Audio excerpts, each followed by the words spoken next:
আসসালামু আলাইকুম সুপ্রিয় শিক্ষার্থী বন্ধুরা, এখানে তোমাদের স্নাতক সামষ্টিক মূল্যায়ন 2024 সালের নবম শ্রেণীর বিষয় জীবন ও জীবিকা অর্থাৎ আগামীকালকে তোমাদের যেই কোশ্চেনের পরীক্ষাটি অনুষ্ঠিত হবে সেই কোশ্চেনে প্রথম অংশ ছিল পরিবারের জন্য ব্যবসায় নির্বাচন। এখানে ধাপ ক পারিবারিক আর্থিক পরিস্থিতি বিশ্লেষণ। আমি এই টপিক্সটা সুন্দরভাবে সলিউশন করে দিয়েছি, তোমরা সেই সলিউশনটি দেখো এবং এই সলিউশনের পরে আমরা ধাপ খ এবং দ্বিতীয় অংশ এগুলো সব সুন্দরভাবে সলভ করে দেব।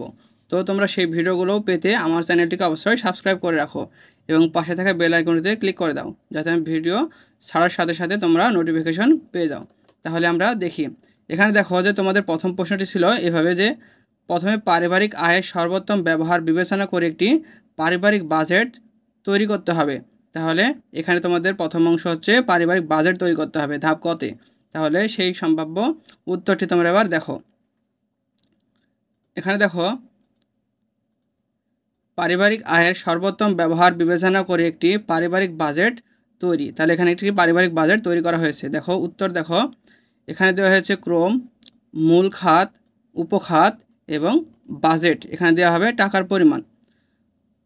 প্রথম নম্বরে রয়েছে খাদ্য। খাদ্যের মধ্যে উপখাত হচ্ছে চাল, আটা, তেল, মাছ, মাংস, সবজি। তারপর রয়েছে ফলমূল, তারপর রয়েছে মিষ্টি। এখানে দেখো চাল, আটা, তেল, মাছ, মাংস, সবজি, এখানে বাজেট ধরা হয়েছে 700 টাকা। ফলমূলের বাজেট ধরা হয়েছে 1000 টাকা।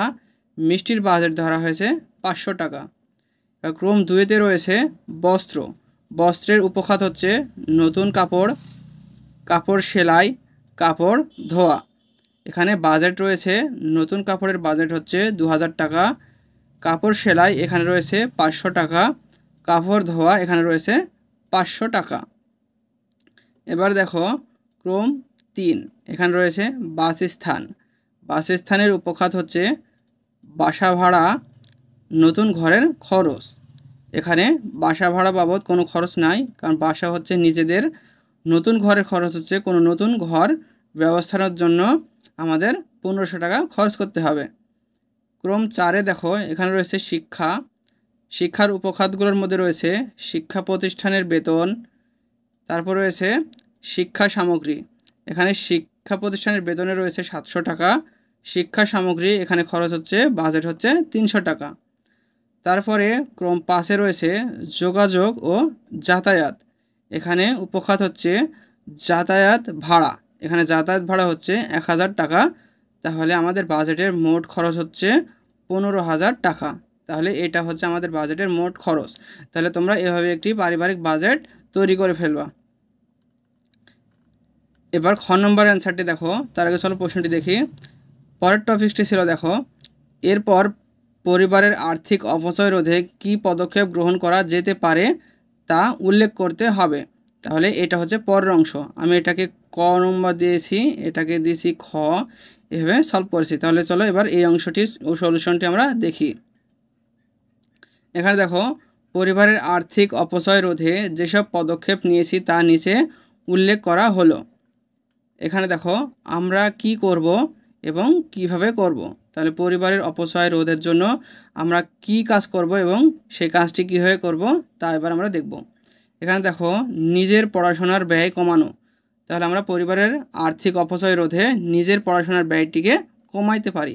এখানে কীভাবে কমাবো সেটা দেখো, নিয়মিত ও মনোযোগ সহকারে পড়াশোনা করার ফলে ভালো ফলাফল করার মাধ্যমে বিনা বেতনে পড়ার সুবিধা লাভ।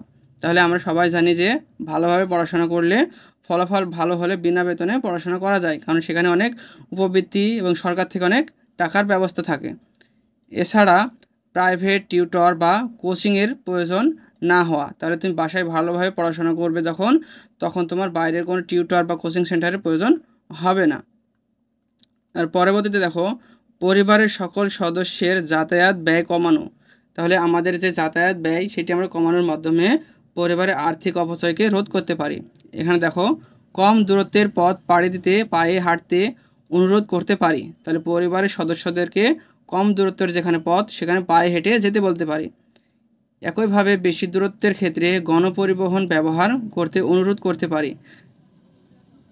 এবং হচ্ছে যেখানে দূরত্ব বেশি সেখানে গণপরিবহন যাতে ব্যবহার না করা হয় সেটির কথা আমরা মাথায় রাখতে পারি। তারপরে দেখো চিকিৎসা ব্যয় কমানো। এখানে রয়েছে নিয়মিত ব্যায়াম বা শরীরচর্চার মাধ্যমে রোগ প্রতিরোধের ক্ষমতা বৃদ্ধির চেষ্টা। তাছাড়া জ্বর সর্দির মতো স্বাভাবিক অসুস্থতার ক্ষেত্রে প্রাথমিকভাবে ঘরোয়া চিকিৎসা গ্রহণের উৎসাহিত করা। তাহলে এভাবে আমরা চিকিৎসার ব্যয় কমাতে পারি। এবার দেখো ছাদ বাগান বা বারান্দায় সবজি চাষ। তাহলে ছাদে বাগান অথবা বারান্দায় সবজি চাষ করে আমরা আমাদের এই আর্থিক অপচয়কে রোধ করতে পারি। দেখো এখানে ছাদে বা বারান্দায় বাগান করার প্রয়োজনীয় উপকরণ সংগ্রহ করা, এরপর অভিজ্ঞদের পরামর্শ নিয়ে সবজি চাষ করা। তারপরে রয়েছে চাল ডাল সহ খাদ্যপণ্যের ব্যয় কমানো। এখানে রয়েছে ধান সহ অন্যান্য কৃষিজ উৎপাদন করে পরিবারের প্রয়োজনীয় চাল ডাল সহ খাদ্যপণ্য ক্রয়ের ব্যয় কমাতে পারি, এতে পরোক্ষ আয় নিশ্চিত হয়। তাহলে এই সকল পদক্ষেপগুলো ব্যবহার করে তোমরা আর্থিক অপচয়কে রোধ করতে পারবে। এবার চলো পরের প্রশ্নটি দেখি। পরের অংশটি ছিল এরপর সময় সুযোগ ও নিজের সক্ষমতা অনুযায়ী অর্থ সংশ্লিষ্ট যেসব কাজের দায়িত্ব গ্রহণ করেছো সেগুলোর তালিকা তৈরি করতে হবে। এরপরে হচ্ছে তুমি যে সকল অর্থ সংশ্লিষ্ট কাজের দায়িত্ব গ্রহণ করেছো তার একটি তালিকা তৈরি করতে হবে। তাহলে ক নম্বর ধাপে আমাদের 3টা প্রশ্ন রয়েছে। তাহলে চলো আমরা সেই প্রশ্নটি দেখি। এখানে দেখো গ নম্বরে রয়েছে সময় সুযোগ ও নিজের সক্ষমতা অনুযায়ী অর্থ সংশ্লিষ্ট যেসব কাজে অংশগ্রহণ করেছি তা উল্লেখ করা হলো। 1 নম্বরে রয়েছে কম্পিউটার টাইপিং ও প্রিন্টিংয়ের কাজ করে পরোক্ষ আয়ে অবদান রেখেছি। 2 নম্বরে রয়েছে প্রাথমিক চিকিৎসার প্রশিক্ষণপ্রাপ্ত ও পারদর্শী হয়ে পরোক্ষ আয়ে অবদান রেখেছি। 3 নম্বরে রয়েছে বাড়িতে মুরগির খামার করেছি। 4 নম্বরে রয়েছে কৃষিকাজ করে বাড়ির প্রয়োজনীয় কৃষক পণ্যের চাহিদা মিটিয়েছি।